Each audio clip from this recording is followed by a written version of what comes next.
So ಹೀಗೆ ಮಾತನಾಡ್ತಾ ಬಿಸಿ ಪಾಟೀಲ್ ಪಕ್ಷಕ್ಕಿಂತ ದೊಡ್ಡವರು ಯಾರೂ ಇಲ್ಲ ಅಂತಲೂ ಕೂಡ ಹೇಳಿದ್ದಾರೆ. ವರಿಷ್ಠರು ಕಾದು ನೋಡ್ತಾ ಇದ್ದಾರೆ, ಖಂಡಿತವಾಗ್ಲೂ ಸೂಕ್ತ ಕ್ರಮ ಕೈಗೊಳ್ತಾರೆ ಅಂತೇಳಿ ಬಿಸಿ ಪಾಟೀಲ್ ವಿಶ್ವಾಸ ವ್ಯಕ್ತಪಡಿಸಿದ್ದಾರೆ. ಇದೇ ರೀತಿ ಏನಾದರೂ ಮುಂದುವರೆದ್ರೆ ಖಂಡಿತವಾಗ್ಲೂ ಒಂದು ಕಠಿಣ ಕ್ರಮ ಆಗೇ ಆಗತ್ತೆ ಯತ್ನಾಳ್ ವಿರುದ್ಧ. ನಮ್ಮ ಹೈಕಮಾಂಡ್ ವೀಕ್ ಆಗಿಲ್ಲ, ಬಲವಾಗಿಯೇ ಇದೆ ಅನ್ನುವಂಥ ಒಂದು ಮಾತುಗಳನ್ನ ಕೂಡ ಬಿಸಿ ಪಾಟೀಲ್ ಹೇಳ್ತಾರೆ. ಮೈಸೂರಿನಲ್ಲಿ ಬಿಸಿ ಪಾಟೀಲ್ ಈ ವಿಚಾರಗಳನ್ನ ವ್ಯಕ್ತಪಡಿಸಿದ್ದಾರೆ. ಪಕ್ಷಕ್ಕಿಂತ ದೊಡ್ಡವರು ಯಾರೂ ಅಲ್ಲ, ವ್ಯಕ್ತಿ ದೊಡ್ಡದಲ್ಲ, ಪಕ್ಷ ದೊಡ್ಡದಿದೆ. ಭಾರತೀಯ ಜನತಾ ಪಕ್ಷ ಇಡೀ ಜಗತ್ತಿನಲ್ಲಿ ಅತ್ಯಂತ ದೊಡ್ಡ ಸದಸ್ಯರನ್ನ ಹೊಂದಂಥ ಪಕ್ಷ, ಭಾಳ ಬಲಿಷ್ಠವಾದಂಥ ಪಕ್ಷ. ಕಾಯ್ದು ನೋಡ್ತಾ ಇದ್ದಾರೆ. ಇದು ಹೊರಗಿನವರ ಯುದ್ಧ ಆದರೆ ಒಂದೇ ಸರಿ ಶತ್ರುಗಳನ್ನು ಕತ್ತರಿಸಿ ಹಾಕಿಬಿಡ್ಬೋದು. ಆದರೆ ಆಂತರಿಕವಾಗಿ ಅಣ್ಣ ತಮ್ಮಂದಿರ ಮಧ್ಯೆ ಭಿನ್ನಾಭಿಪ್ರಾಯ ಬಂದಾಗ, ಯಾವುದೋ ಒಂದು ದುಷ್ಟಶಕ್ತಿ ಅವ್ರನ್ನ ಕಾಡ್ತಾ ಇರುವಂಥ ಸಂದರ್ಭದಲ್ಲಿ ನೋಡೋಣ ಇವತ್ತು ಸರಿ ಆಗ್ಬೋದು, ನಾಳೆ ಸರಿ ಆಗ್ಬೋದು ಅಂತ ಕಾದು ನೋಡೋಂಥ ತಂತ್ರಕ್ಕೆ ಬಂದಿದ್ದಾರೆ. ಅದು ಭಾಳ ದಿವಸ ನಡೆಯೋದಿಲ್ಲ. ಇದೇ ರೀತಿ ಮುಂದುವರೆದರೆ ಮುಂದಿನ ದಿನಗಳಲ್ಲಿ ಉಗ್ರವಾದಂಥ ಕ್ರಮವನ್ನು ಖಂಡಿತವಾಗಿ ನಮ್ಮ ಪಕ್ಷದ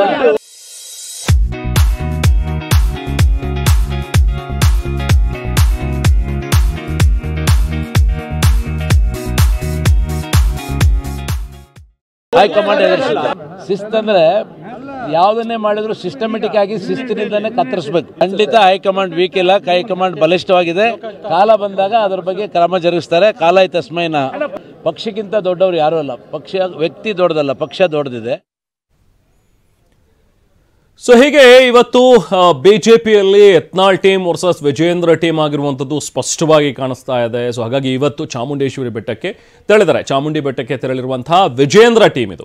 ಇದರಲ್ಲಿ ಕಟ್ಟ ಸುಬ್ರಹ್ಮಣ್ಯ ನಾಯ್ಡು, ಬಿಸಿ ಪಾಟೀಲ್, ಜೊತೆಗೆ ರೇಣುಕಾಚಾರ್ಯ, ಎಂಪು ರೇಣುಕಾಚಾರ್ಯ ಇವರೆಲ್ಲರೂ ಕೂಡ ಇದ್ದಾರೆ. ವಿಶೇಷ ಪೂಜೆಯನ್ನು ಇವತ್ತು ಮಾಡಿದ್ದಾರೆ. ವಿಜೇಂದ್ರ ಅವರ ಟೀಮ್ ಹಲವು ನಾಯಕರು ಜೊತೆಗಿದ್ರು.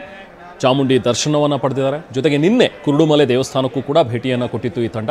ದೇಗುಲ ಭೇಟಿಗೂ ಮುನ್ನ ಯತ್ನಾಳ್ ವಿರುದ್ಧ ಆಕ್ರೋಶವನ್ನು ವ್ಯಕ್ತಪಡಿಸಿದ್ರು. ಈಗಷ್ಟೇ ನಾವು ಮಾತಾಡಿದ್ದನ್ನು ಕೇಳ್ತಾ ಇದ್ವಿ. ಯತ್ನಾಳ್ ಯಾಕೆ ಹೀಗೆ ಆಡ್ತಾ ಇದ್ದಾರೆ, ಖಂಡಿತವಾಗ್ಲೂ ಅವ್ರಿಗೆ ಶಿಕ್ಷೆ ಆಗುತ್ತೆ, ಅವ್ರನ್ನ ಉಚ್ಚಾಟನೆ ಮಾಡ್ತಾರೆ ಅನ್ನೋ ಒಂದು ಮಾತುಗಳನ್ನು ಎಂ ಪಿ ರೇಣುಕಾಚಾರ್ಯ ಅವರು ಹೇಳಿದ್ರೆ, ಇನ್ನೊಂದು ಕಡೆ ಬಿಸಿ ಪಾಟೀಲ್ ಹೇಳ್ತಾರೆ ಖಂಡಿತವಾಗ್ಲೂ ಕಠಿಣ ಕ್ರಮಗಳು ಆಗೇ ಆಗುತ್ತೆ ಹೀಗೆ ಮುಂದುವರೆದ್ರೆ ಅನ್ನುವಂಥ ಒಂದು ಮಾತುಗಳನ್ನು ಹೇಳಿದ್ದಾರೆ. ಸೊ ಹಾಗಾಗಿ ಇಲ್ಲಿ ಒಂದು ಸ್ಪಷ್ಟ Yatnal team versus Vijendra team ಅನ್ನುವಂಥದ್ದು ಎರಡು ಭಾಗವಾಗಿ ಕಾಣಿಸ್ತಾ ಇದೆ. ಬಟ್ ವಿಜೇಂದ್ರ ಟೀಮ್ನಲ್ಲಿರುವಂಥವ್ರು ಬಿಸಿ ಪಾಟೀಲ್ ಹೇಳೋ ಪ್ರಕಾರ ಯತ್ನಾಳ್ ಕಡೆ ಯಾರೂ ಇಲ್ಲ. ಮಾಜಿ ಶಾಸಕರಾಗಲಿ ಅಥವಾ ಈಗಿರುವಂಥ ಹಾಲಿ ಶಾಸಕರುಗಳಾಗಲಿ, ಯಾವ ನಾಯಕರುಗಳಾಗಲಿ, ಅವರ ಜೊತೆಗೆ ಕಾರ್ಯಕರ್ತರು ಕೂಡ ಇಲ್ಲ. ಅವ್ರದೇ ಕೆಲವೊಂದಷ್ಟು ಜನರನ್ನ ಕಟ್ಕೊಂಡು, ಬೆಂಬಲಿಗರನ್ನ ಕಟ್ಕೊಂಡು ಅವ್ರು ಓಡಾಡ್ತಾ ಇದ್ದಾರೆ ಅಷ್ಟೇ. ಅವ್ರ ಹಿಂದೆ ಯಾರೂ ಇಲ್ಲ. ಪಕ್ಷದ ಅಧ್ಯಕ್ಷರು ಕೂಡ ಅವರ ಪರವಾಗಿಲ್ಲ. ಸೊ ಹಾಗಾಗಿ ಈ ಒಂದು ಧೋರಣೆ ಅಥವಾ ಈ ಥರದ ಒಂದಷ್ಟು ಬೈಕೊಂಡು ಓಡಾಡುವಂಥದ್ದೇ ಲೀಡರ್ಶಿಪ್ ಅಲ್ಲ. ಅವ್ರಿಗೆ ಖಂಡಿತವಾಗ್ಲೂ ಶಿಕ್ಷೆ ಆಗುತ್ತೆ ಮುಂದಿನ ದಿನಗಳಲ್ಲಿ, ಕಾದು ನೋಡಿ ಅನ್ನೋ ಒಂದು ಮಾತುಗಳನ್ನು ಹೇಳಿದ್ದಾರೆ.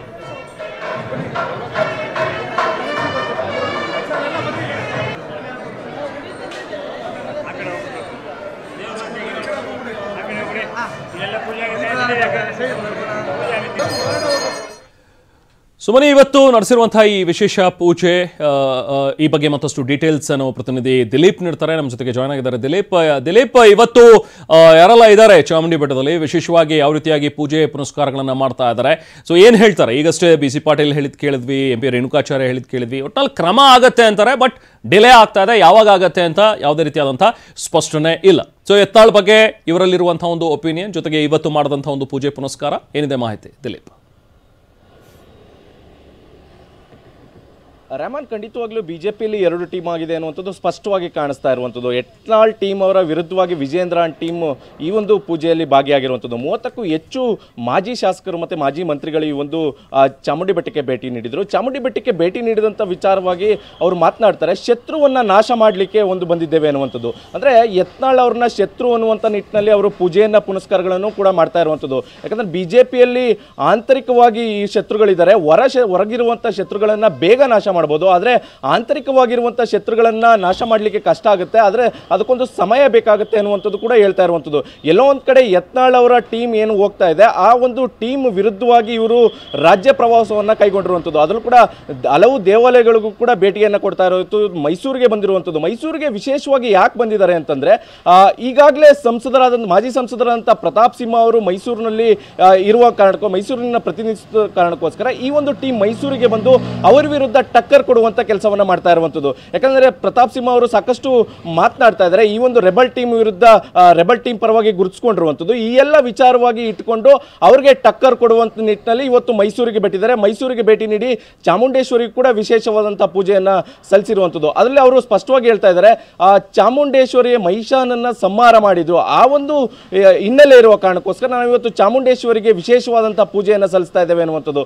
ಎಲ್ಲೋ ಒಂದು ಕಡೆ ಬಿಜೆಪಿಯಲ್ಲಿ ಸಮರ ಈ ದೊಡ್ಡ ಮಟ್ಟಕ್ಕೆ ಆಗ್ತಾ ಇದೆ ಅನ್ನುವಂಥದ್ದು ಬಹಳ ಸ್ಪಷ್ಟವಾಗಿ ಹೋಗ್ತಾ ಇದೆ. ಆದರೆ ಯತ್ನಾಳ್ ಅವ್ರನ್ನ ಉಚ್ಚಾಟನೆ ಮಾಡ್ತೀವಿ, ಯತ್ನಾಳ್ ಅವ್ರನ್ನ ಉಚ್ಚಾಟನೆ ಮಾಡಲಿಕ್ಕೆ ಹೈಕಮಾಂಡ್ ಮನಸ್ಸು ಮಾಡಿದೆ ಅನ್ನುವಂಥ ಮಾತನ್ನೇ ಹೇಳ್ತಾ ಇದ್ದಾರೆ. ಆದರೆ ಯಾವಾಗ ಅನ್ನುವಂಥದ್ದು ಕೂಡ ಸ್ಪಷ್ಟವಾಗಿಲ್ಲ. ಎಲ್ಲೋ ಒಂದು ಕಡೆ ಈ ಒಂದು ವಿಚಾರ ಯಾವ ಮಟ್ಟಕ್ಕೆ ಹೋಗ್ತದೆ ಅನ್ನುವಂಥದ್ದನ್ನ ಕಾದು ನೋಡಬೇಕಿದೆ. ರೆಹಮಾನ್.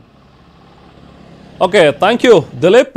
ನೋಡಿ, ದೃಶ್ಯಗಳಲ್ಲಿ ನೋಡ್ತಾ ಇದ್ದೀವಿ ಚಾಮುಂಡಿ ಬೆಟ್ಟಕ್ಕೆ ತೆರಳದಂತಹ ವಿಜೇಂದ್ರ ಟೀಮ್. ಸುಮಾರು ಒಂದು 30ಕ್ಕೂ ಹೆಚ್ಚು ಜನ ಮಾಜಿ ಶಾಸಕರುಗಳು ಹಾಗೆ ಮಾಜಿ ಮಂತ್ರಿಗಳು ಇದರಲ್ಲಿ ಇದ್ದದ್ದನ್ನು ಗಮನಿಸ್ತಾ ಇದ್ದೀವಿ. ಪಿ ಸಿ ಪಾಟೀಲ್ ಆಗಿರಲಿ, MP ರೇಣುಕಾಚಾರ್ಯ, ಕಟ್ಟ ಸುಬ್ರಹ್ಮಣ್ಯ ನಾಯ್ಡು, ಸೋಮಶೇಖರ್ ರೆಡ್ಡಿ, ಸೊ ಇವರೆಲ್ಲರೂ ಕೂಡ ಇರುವಂಥದ್ದನ್ನು ನಾವಿಲ್ಲಿ ಗಮನಿಸ್ಬೋದು.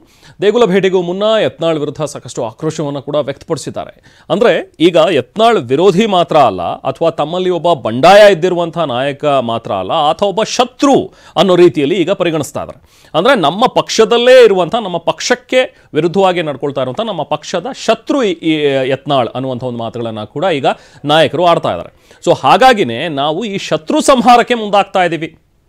ಇಲ್ಲಿ ಈ ಶತ್ರುವನ್ನು ನಾಶ ಮಾಡಬೇಕು ಅಂತ ಹೇಳಿದ್ರೆ ದೇವಿಯ ಆಶೀರ್ವಾದ ಪಡಿಬೇಕು.